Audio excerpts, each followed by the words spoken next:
Ajaran Syekh Siti Jenar. Berikut ini, ajaran atau pemikiran Syekh Siti Jenar, atau yang sering disebut suluk Syekh Siti Jenar. Part kedua. 19. Syukur kalau saya sampai tiba di dalam kehidupan yang sejati. Dalam alam kematian ini saya kaya akan dosa. Siang malam saya berdekatan dengan api neraka. Sakit dan sehat saya temukan di dunia ini. Lain halnya apabila saya sudah lepas dari alam kematian. Saya akan hidup sempurna, langgeng tiada ini dan itu. 20. Menduakan kerja bukan watak saya. Siapa yang mau mati dalam alam kematian orang kaya akan dosa. Balik jika saya hidup yang tak kekal ajal, akan langgeng hidup saya, tidak perlu ini dan itu. Akan tetapi saya disuruh untuk memilih hidup ayau mati saya tidak sudi. Sekalipun saya hidup, biar saya sendiri yang menentukan. Pupuh 21. Betapa banyak nikmat hidup manfaatnya mati. Kenikmatan ini dijumpai dalam mati. Mati yang sempurna teramat indah. Manusia sejati adalah yang sudah meraih ilmu. Tiada dia mati. Hidup selamanya. Menyebutnya mati berarti syirik, lantaran tak tersentuh lahat, hanya beralih tempatlah dia memboyong keratonnya. 22.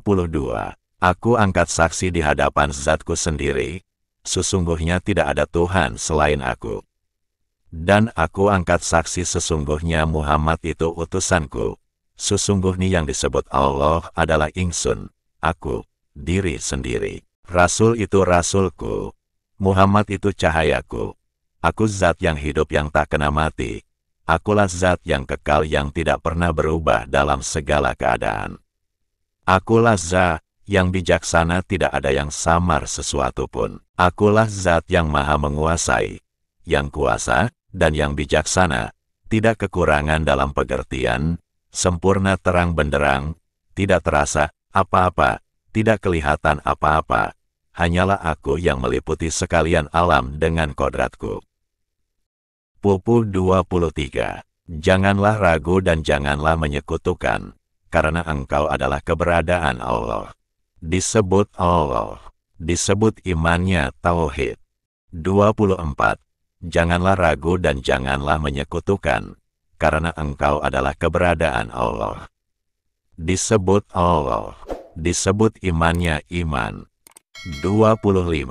Janganlah ragu dan janganlah menyekutukan, karena engkau adalah sifatnya Allah. Disebut imannya syahadat. 26. Janganlah ragu dan janganlah menyekutukan, karena engkau adalah kewaspadaan Allah. Disebut imannya marifat. 27. Janganlah ragu dan janganlah menyekutukan, karena engkau adalah menghadap Allah. Disebut imannya salat. 28. Janganlah ragu dan janganlah menyekutukan, karena engkau adalah kehidupannya Allah. Disebut imannya kehidupan. 29. Janganlah ragu dan janganlah menyekutukan, karena engkau adalah kepunyaan dan keagungan Allah. Disebut imannya takbir. 30. Janganlah ragu dan janganlah menyekutukan, sebab engkau adalah pertemuan Allah. Disebut imannya saderah. 31. Janganlah ragu dan janganlah menyekutukan, sebab engkau adalah kesucian Allah. Disebut imannya kematian. 32. Janganlah ragu dan janganlah menyekutukan, sebab engkau adalah wadahnya Allah. Disebut imannya junud.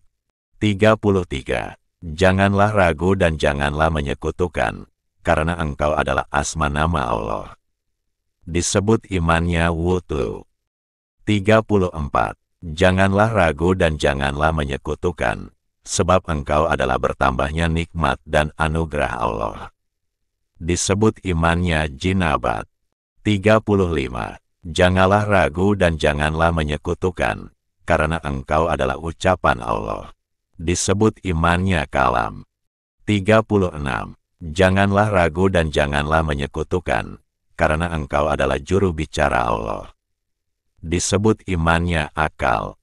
37. Janganlah ragu dan janganlah menyekutukan, karena engkau adalah wujud Allah, yaitu tempat berkumpulnya seluruh jagat makrokosmos, dunia akhirat, surga neraka, arsi kursi, loh kalam, bumi langit, manusia, jin, iblis laknat, malaikat, nabi, wali, orang mukmin, nyawa semua, itu berkumpul di pucuknya jantung, yang disebut alam hayal, Allah al-hayal. Disebut imannya nur cahaya. 38.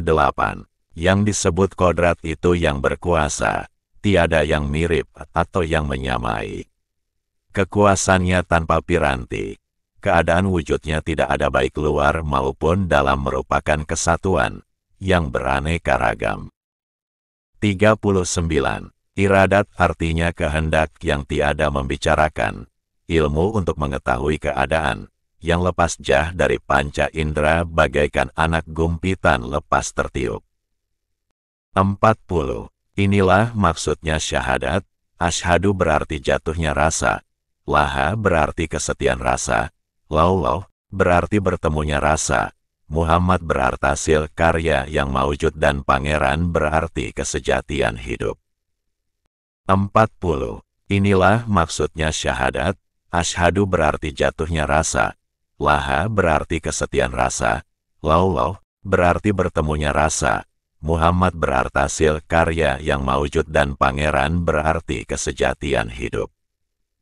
42. Syahadat Allah.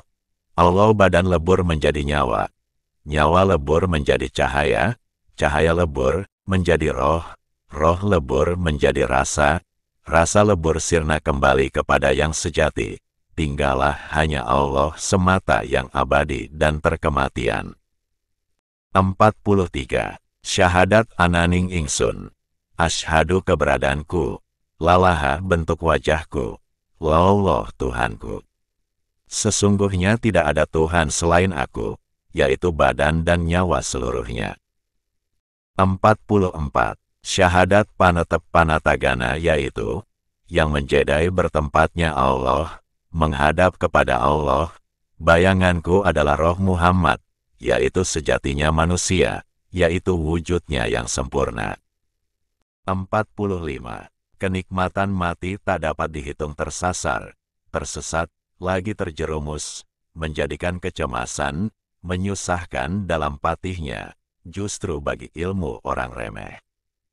46. Segala sesuatu yang wujud, yang tersebar di dunia ini, bertentangan dengan sifat seluruh yang diciptakan, sebab isi bumi itu angkasa yang hampa. 47. Salat 5 kali sehari adalah pujian dan zikir yang merupakan kebijaksanaan dalam hati menurut kehendak pribadi. Benar atau salah pribadi sendiri yang akan menerima, dengan segala keberanian yang dimiliki. 48. Pada permulaan saya salat, budi saya mencuri. Pada waktu saya zikir, budi saya melepaskan hati, menaruh hati kepada seseorang. Kadang-kadang menginginkan keduniaan yang banyak, lain dengan Zat Maha yang bersama diriku. Nah, saya inilah yang Maha Suci, Zat Maulana yang nyata, yang tidak dapat dipikirkan dan tidak dapat dibayangkan. 49. Syahadat, salat, dan puasa itu adalah amalan yang tidak diinginkan, oleh karena itu tidak perlu dilakukan. Adapun zakat dan naik haji ke Makkah, keduanya adalah omong kosong. Itu semua adalah palsu dan penipuan terhadap sesama manusia. Menurut para aulia, bila manusia melakukannya, maka dia akan dapat pahala itu adalah omong kosong, dan keduanya adalah orang yang tidak tahu. Pupuh 50. Tiada pernah saya menuruti perintah budi. Bersujud-sujud di masjid mengenakan jubah, pahalanya besok saja, bila dahi sudah menjadi tebal, kepala berbelang. Sesungguhnya hal itu tidak masuk akal. Di dunia ini semua manusia adalah sama. Mereka semua mengalami suka duka, menderita sakit dan duka nestapa, tiada bedanya satu dengan yang lain. Oleh karena itu saya Siti Jenar hanya setia pada satu hal saja, yaitu Gusti Zat Maulana. Pupuh ke-51. Gusti Zat Maulana, Dialah yang luhur dan sangat sakti, yang berkuasa maha besar, lagi pula memiliki 20 sifat, kuasa atas segala kehendaknya. Dialah maha kuasa pangkal mula segala ilmu, maha mulia, maha indah, maha sempurna, maha kuasa, rupa warnanya tanpa cacat, seperti hambanya. Di dalam raga manusia ia tiada tampak. Ia sangat sakti menguasai segala yang terjadi, dan menjelajahi seluruh alam semesta. Ngindra Loka. Insya Allah, kita lanjutkan di ulasan berikutnya. Wallahu a'lam bishawab.